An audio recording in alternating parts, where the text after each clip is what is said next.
Hello everyone, welcome back to The Fire and the Rain by Girish Karnad, Part 3.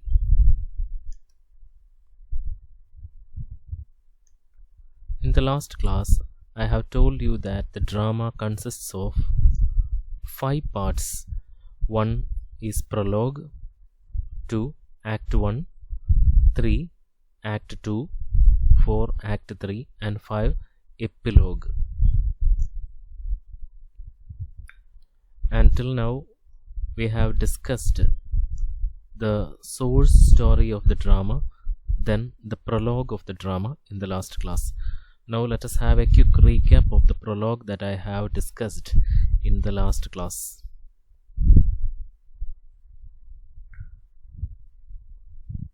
A land is undergoing heavy drought and famine. A yajna is being conducted to please Indra, the god of rain. Paravasu is the chief priest of yajna. Then an actor manager visits the place. He asks permission to perform a drama. He convinces that performing drama will please Indra too. Permission is granted. Paravasu allows his brother Aravasu to appear in the drama too.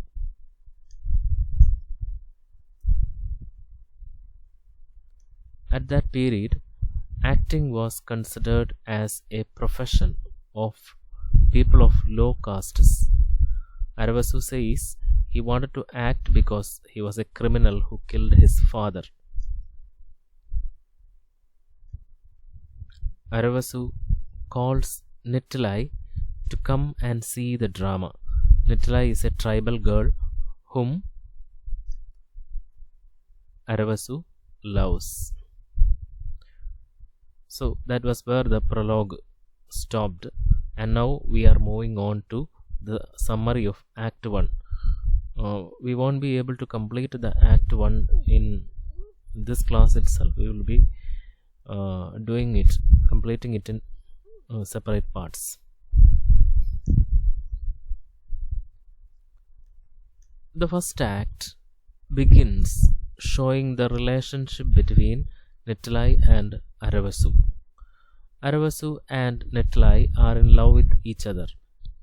However, Aravasu is a Brahmin and Nittilai is a tribal girl. In order to marry her, he will have to undergo a tribal council consisting of the elders of the tribe. Aravasu is a bit afraid of facing the tribal elders. So that is a background of the relationship of Nittilai and Aravasu. Nittilai is belonging to the community of Brahmins and Nittilai is belonging to the community of tribals, and Aravasu belongs to the Brahmin community, and both of them are in love with each other. And in order to marry her, he will have to undergo a council of the elders of the tribe. And now Aravasu feels a bit afraid of facing the tribal elders. Aravasu is physically attracted to Nittilai, but Nittilai says that she is not supposed to touch the groom as per the customs of her tribe. Aravasu says that he is ready to forsake his caste and relations for her. Then why can't she forsake her custom and allow him to touch her? So that is the conversation taking place between Aravasu and Nittilai. Then both of them reaches the ashrama of Yavakri's father, Bharadwaj. Yavakri is actually Aravasu's cousin. Bharadwaj is the brother of Aravasu's father, Raipya. Please note that there is some difference between the original myth, and Girish Karnad's version. In the original myth, Bharadwaj and Raipya are friends, just friends. But in Girish Karnad's drama, he reinterprets it in such a way that Bharadwaj and Raipya are brothers. So Yavakri and Aravasu are cousins.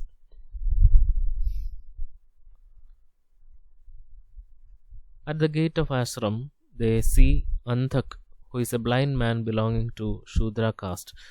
Anthak is the god of the house. From the interactions between Anthak and Aravasu, we understand more about Aravasu's personality.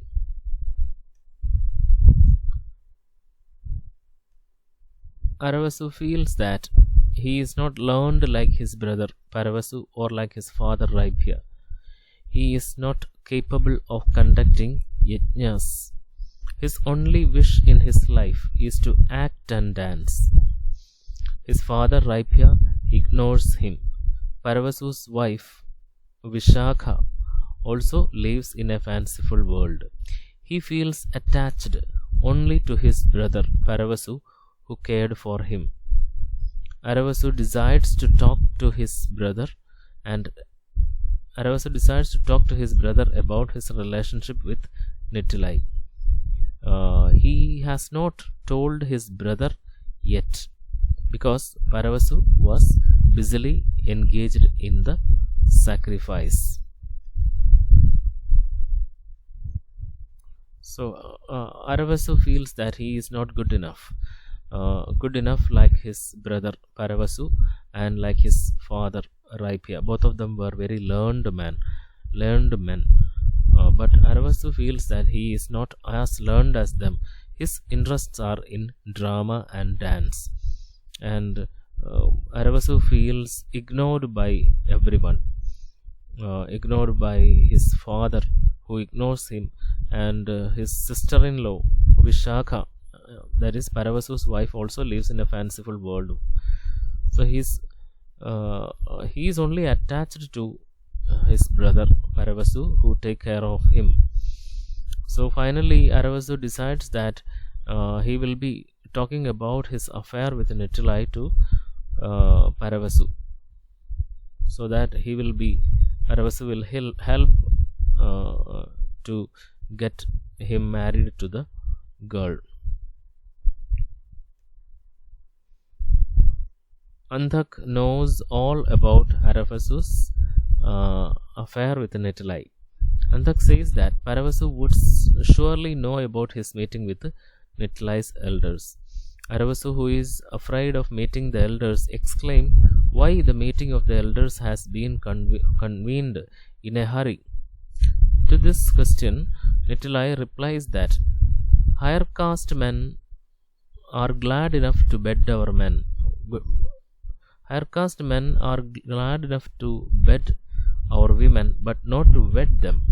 It's a very important statement from the drama.